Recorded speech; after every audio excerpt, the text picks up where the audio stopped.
उस उम्मीद की करेंगे जिसकी आज सब बाकी है। पेरिस ओलंपिक में डिस्क्वालीफाई होने के बाद भले ही भारत की बेटी और रेसलर विनेश फोगाट ने कुश्ती से संन्यास का ऐलान कर दिया हो, लेकिन पूरा देश अभी भी विनेश के साथ है।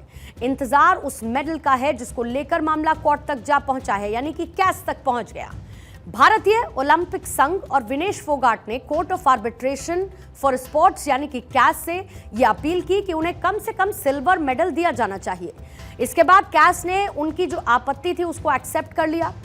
अभी फैसला फिलहाल नहीं आया है, यानी कि कैस उसको लेकर निर्णय क्या लेता है, क्या सिल्वर मेडल दे देता है, ये देखना होगा। लेकिन उससे पहले खबर यह आई कि आज कैस के वकील विनेश फोगाट का पक्ष रखेंगे और भारतीय समय के मुताबिक दोपहर 1:30 बजे तक कोर्ट का फैसला आना था।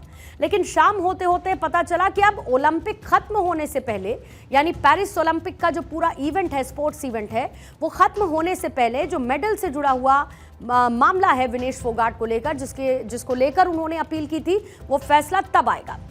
दरअसल पेरिस ओलंपिक 2024 में कुश्ती के फाइनल मुकाबले से पहले डिस्क्वालीफाई विनेश फोगाट को ठहरा दिया गया था, क्योंकि उनका 100 ग्राम वजन ज्यादा था। जिस कैटेगरी में वो लड़ रही थी उसमें 100 ग्राम प्लस में था, जिसके बाद उनको डिस्क्वालीफाई कर दिया गया। जाहिर है कि उससे उम्मीदें टूटी। एक आस थी मेडल आएगा, और वही आस को लेकर कैस के पास पहुंची विनेश फोगाट कि उन्हें कम से कम सिल्वर मेडल दे दिया जाए। अब विनेश को इंसाफ दिलाने की जो पूरी जिम्मेदारी है वो देश के जाने माने वकील यानी कि हरीश साल्वे पर है। दरअसल विनेश फोगाट का जो केस है वो टॉप वकील हरीश साल्वे लड़ेंगे। Court of arbitration for sports यानी कि कैस में साल्वे विनेश की पैरवी करने वाले हैं। पूर्व सॉलिसिटर जनरल और वकील साल्वे को विनेश का केस लड़ने के लिए आईओए की तरफ से नियुक्त किया गया है। हरीश साल्वे जो है वो कई बड़े हाई प्रोफाइल केसेस लड़ चुके हैं। साल 2017 याद कीजिए, हरीश साल्वे ने कुलभूषण जाधव का मामला ICJ international court of justice में लड़ा था और भारत का पक्ष रखते हुए पाकिस्तान को आईना दिखाया था, और साल्वे की दलीलें ही थीं जिसके बाद आईसीजे ने जाधव की फांसी पर रोक लगा दी थी। अब विनेश को अपना पक्ष रखने के लिए 4 वकीलों का विकल्प भी दिया गया था, जिसमें जोएल मोनलुइस शामिल थे।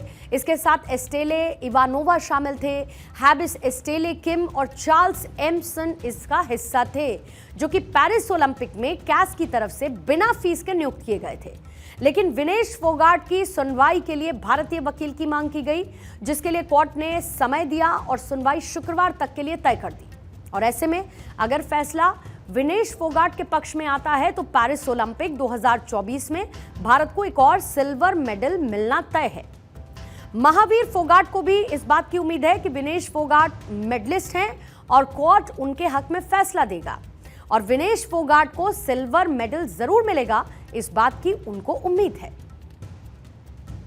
कुल जो फेडरेशन बहुत बढ़िया, जो महंगा वकील है वो किया है, बढ़िया वकील है, वो बढ़िया पैरवी करता है, तो हमें उसे पूरी आस उम्मीद है कि हमारा फैसला जो ना हमारे हक में आएगा, जो वकील जो करेंगे। सिल्वर मेडल तक तो गई है तो हमारा मिलना चाहिए, तो हमारे सारे 140 करोड़ भारतवासियों सबको खुशी होगी और ये सब के लिए बढ़िया है। भारतीय रेसलर विनेश फोगाट को पेरिस ओलंपिक से डिस्क्वालीफाई किए जाने के बाद तमाम लोगों ने कहा कि सरकार ने विनेश का साथ नहीं दिया, जिस पर लोकसभा में खेल मंत्री ने जवाब दिया कि सरकार ने विनेश को पूरी मदद की। मांडविया ने लोकसभा में विनेश को लेकर ओलंपिक में खर्च को लेकर ब्यौरा भी दे दिया, और अब इस पर कांग्रेस पार्टी ने लोकसभा में स्थगन प्रस्ताव का नोटिस देकर विनेश फोगाट के अयोग्यता के मुद्दे पर केंद्रीय खेल मंत्री मनसुख मांडविया के स्टेटमेंट को वापस लेने की मांग की है, जिसमें विनेश पर 70 लाख से ज्यादा रुपए खर्च करने का जिक्र किया गया। कांग्रेस के सांसद मणिकम टैगोर ने सरकार से इस मुद्दे को गंभीरता से संबोधित करने का आग्रह करते हुए कहा है कि विनेश फोगाट राष्ट्रीय धरोहर हैं और वो उनसे सिर्फ समर्थन और सम्मान चाहती हैं, ना कि कोई वित्तीय आंकड़े, ये उनकी तरफ से कहा गया। खेल मंत्री ने दरअसल लोकसभा में 2 दिन पहले इसका पूरा ब्यौरा दिया था कि उनके ऊपर कितना खर्च किया गया। आइए आपको सुनवा देते हैं। भारत सरकार ने विनेश फोगाट की उनकी आवश्यकता के अनुसार हर संभव सहायता प्रदान की है। इनको पेरिस ओलंपिक चक्र के लिए कुल 70,45,775 की वित्तीय सहायता दी गई है।